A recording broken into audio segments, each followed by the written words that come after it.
ఇవాళ పేదలను ఆదుకునే ప్రయత్నం ప్రభుత్వం చేస్తున్నది. ఇదే కాదు, తొందరలోనే మా ఆడబిడ్డలు కట్టెలపై కష్టాలు తీర్చి వాళ్ళ కన్నీళ్లు దూడవడానికి సోనియా మహిళ దీపం పథకం ఇచ్చింది. 400 రూపాయలకే సిలిండర్ వస్తే మోడీ కేడీ కలిసి 1200 రూపాయలు చేసిర్రు సిలిండర్.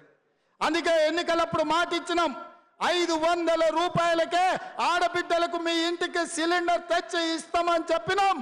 రాబోయే వారం రోజుల్లో మీకు 500 రూపాయలకే సిలిండర్ ఇచ్చే బాధ్యత. Top more US based e-learning platform. మీరు కూడా స్లాట్ బుక్ చేసుకోవాలంటే ఈ నెంబర్కి కాల్ చేయండి. మన ప్రభుత్వం తీసుకుంటుంది. గట్టిగా చప్పట్లు కొట్టి ఆడబిడ్డలందరికీ కూడా తెలిసే విధంగా మీరు చెప్పండి. అదే విధంగా వ్యవసాయానికే ఉచిత కరెంటు కాదు, పేదవాడి ఇంటికి కూడా ఉచితంగా కరెంట్ ఇవ్వాలని, పేదవాడి కరెంటు బిల్లుతో కష్టాలు పడొద్దన్న ఆలోచనతోని 200 యూనిట్ల వరకు ప్రతి పేదవాడి ఇంటికి తెల్ల రేషన్ కార్డు ఉన్నవాడికి ఉచిత విద్యుత్తును ఇండ్లకు ఇవ్వాలని ఆనాడు మేము మాటిచ్చినాం. వారం రోజుల్లోనే ప్రతి పేదవాడి ఇంటికి 200 యూనిట్ల వరకు ఉచిత కరెంట్ ఇవ్వాలని ఇవాళ మన ప్రభుత్వం నిర్ణయం తీసుకుంది. పెద్ద ఎత్తున చప్పట్లు కొట్టండి అని చెప్పి మా కొడంగల్ ప్రజల్ని నేను కోరుకుంటున్నా. మిత్రులారా, ఇచ్చిన 6 గ్యారెంటీలలో 4టిని అమలు చేస్తున్నాం. రాబోయే రోజుల్లో రైతు రుణమాఫీ విషయంలో, రైతు భరోసా విషయంలో ప్రతి రైతును ఆదుకునే బాధ్యత మీకు. ఆల్రెడీ రైతు బంధు పథకం మీ ఖాతాలలో వేస్తున్నాం. వచ్చే నెల 15 తారీఖు లోపల అందరికీ రైతు భరోసా, రైతు బంధు చేరుతుంది.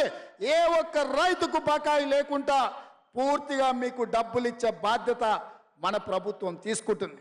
రాబోయే తొందరలోనే మంచి రోజులు రాబోతున్నాయి.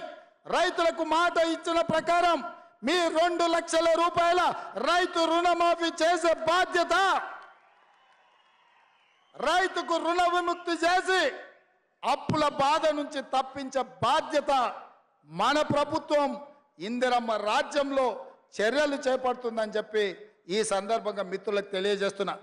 మిత్రులారా, ఈరోజు ఆర్టీసీ బస్సులో మహిళలకు ఉచితంగా ప్రయాణం జరగాలన్నా, రాజీవ్ ఆరోగ్యశ్రీలో 10 లక్షల రూపాయలు మీకు పరిహారం రావాలన్నా, 500 రూపాయలకే సిలిండర్ రావాలన్నా, 200 యూనిట్లు ఉచిత కరెంటు రావాలన్నా, రైతులకు 2 లక్షల రూపాయల రైతు రుణమాఫీ జరగాలన్నా మనం ఏం చేయాలి మిత్రులారా?